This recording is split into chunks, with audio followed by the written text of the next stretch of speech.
Yo, what's up everybody? Haskins here, and today I'm starting a brand new series on this channel. I've been having so much fun playing the new expert mode that I decided to bring you all along on my journey. Now today's episode is going to be focusing on dry valley progression, specifically a lot of highlights on this adventure like this near-death experience, as well as some really goofy things that happened where my controller batteries died inside of a dry valley cave.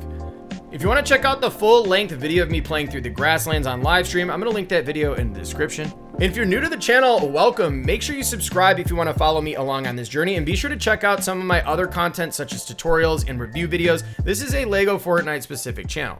So this was actually the first clip I recorded after doing the live stream with Kaboom. I did do some gameplay in between that and this. However, I needed to get a regeneration charm. As you can see, we had a pretty close call here. Now this wasn't a Storm Wild Brute, but these are still a challenge somewhat, unless you're able to keep a distance like I did and deliver the final blow. Now this was with a triple damage essence crossbow, which made things quite easy, but now we were able to make our way back to camp where we could craft our regeneration charm. Let's go. Now I went ahead and equipped that immediately and then went and dropped our inner fire charm off at our base before heading out on the next adventure, which was heading over to the Star Wars island through the cave. Now lo and behold, as soon as we come out on the other side, what do you know? There's another grasslands brute, which you know I'm definitely going to fight. Now the funny thing about this one was he charged into some bad luck, that's for sure, because we had the rebel guard sitting right there that just opened fire and absolutely annihilated this brute. Now although I did help, they got destroyed, and I think there's actually one that survived that punch you can see there before taking him out. Now all this brute fighting has got me pretty confident, so I wanted to find a Storm Wild one in the dry valley and get that quest over, but I ran into Taltirus, who is someone I actually never seen before, so I definitely wanted to bring him along, but unfortunately he's like, yo, you're already with Bright Bomber, I don't know how that's gonna go over, so I kindly dismissed her. Felt a little bad, but that's okay, because now we had some new villager, a new companion coming with us for this ride. Now the first encounter against this Storm Wild Sand Roller was a complete success, however, things went downhill for Ty very quickly. Let's take a look. So I'm just trying to do my typical thing with these blast core rollers, trying to use them as a farming tool without having to use my axes on this flexwood. Ty decides he's gonna get in a tussle, and then bang, just like that, he disappears. So I turn around and thankfully Bright Bomber is actually still there, welcomed me back with open arms and said, dude, that guy was weak, what were you thinking? Now from here, I don't know where she absolutely went, but was not here for this fight. But I see another Storm Wild Brute. It's like, dude, I have no bonus hearts. We need to do something about that before I die. So I chow down a spicy burger, yes, to give us almost 4 bonus hearts. From here, at this point, I'm just going to be doing all the tucking and rolling that I have to, keeping at a distance while aiming at his face with this triple damage crossbow. Now, this thing does work on these things, and just like that, bam, we deliver the final blow, and we are going to move on to see another day. Now, if you're familiar with upgrading your Dry Valley village to level 10, you need an absolute ton of ruby, and sometimes this can be hard to come across, but look at this mother lode we found in the first cave that we entered. Now, I did have to go in a little bit deep, but we whacked the absolute living you-know-what out of this until we ended up with quite a stash of ruby out of the rip.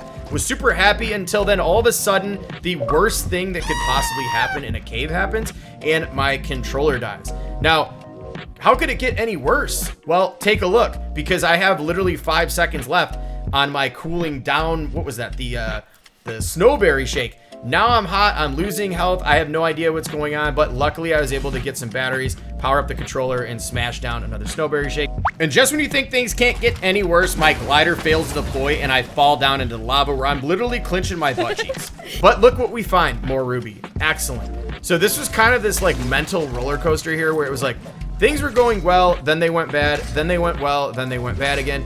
But then, once again, we stumbled across a ton of ruby. We ended up having to actually fight off the Storm Wild Skeleton. No biggie at all. So let's go ahead and take care of all of this. Thankfully, and believe it or not, while I was in here, I already had 38 ruby, and I was only here for maybe like 5 to 10 minutes at most.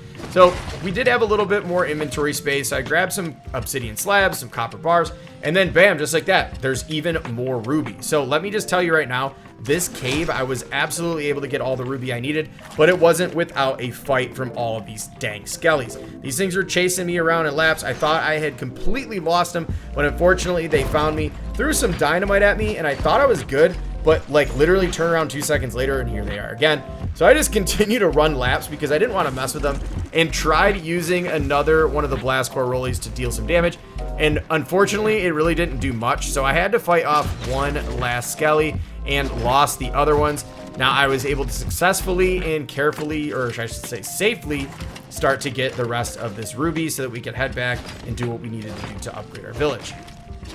So after leaving the cave and making my way back to the village to upgrade, I ran into a Stormwild Sandbrood. I was so pumped. I'm like, dude, I need this right now. We're going to take him out. I don't care. So I hop up on this rock to try to keep an eye on him. I turn around because I hear some sand troopers. And then just like that, bang, he rushes me, 15 hearts down to 1. I was absolutely pooping my pants. So I ran around the back of this rock here, chowed down a spicy burger, even ate some fried eggs for some additional stamina. And then at this point, I'm like, all right, I'm good. And then, no, here comes a freaking Stormwild Wolf getting in the way. So I had to fight him off real quick, take care of business, and then popped up over the hill to find him sitting there. And then now a Skelly rolls up, but thankfully the sun rose. And now I don't know what's up with these brutes, but sometimes they literally just stand in the corner like this and don't even attack. So I was like, whatever, I'm going to take it. Deliver the final blow, run up in there, quest complete. Let's go ahead and get our Storm Core in Sandbrood scale, and we are ready to rock and roll. So after a near-death experience and what would have been my first and only death here in this expert world, we're finally back at Dry Valley Village. We'll be taking this thing successfully to a level 10. I was so excited. Now from here, all we needed to do was interact with it, and just like that, we've unlocked the Dry Valley trophy and completed this part of our quest. However, I knew it was just the beginning of a new chapter in this series, which is going to be the Frostlands. So make sure you subscribe to the channel with notifications on if you want to follow me along on my expert journey. And we don't just survive here on this channel, we also have a ton of awesome tutorials like flying ships, as well as some vehicles and just crazy building. So if you're into that, make sure you head on over and check that out. The fun doesn't stop here. This is Askin signing off. Thank you all for tuning in. I'll catch you in the next one.